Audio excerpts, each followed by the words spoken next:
So test number one is to move it to a angle straight on startup, hold this position for 2 seconds and move a fixed angle of -10 degrees relative to startup.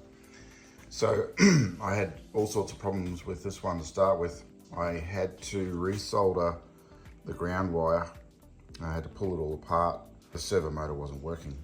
So I disconnected everything from the IMU and replaced the cables and found that, yeah, the old connection of this was, so once I soldered that, it was okay, it moved. It took lots of iterations of code to stop it oscillating.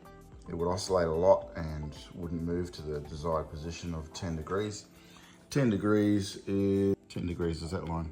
So I had to find some code to stop that. The servo motor would work. It would go to 10 degrees, -10 degrees, and would come back. But as soon as I connected the tail, it would oscillate like mad. And so doing some research, the tail's probably too big for this servo motor, or the arm's not sufficient enough, I'm not quite sure. But I found a thing called deadpan, which seemed to help. So, demonstrating this code, seconds, and then move to the 10 degrees. I did put a code in there to return to neutral.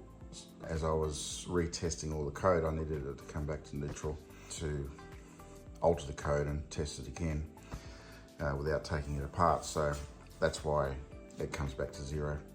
So just once again, I'm aligning it up with this line on the baseline, which is representing neutral. This servo motor is at neutral, and I basically make sure it's parallel. The fish body is parallel to that line.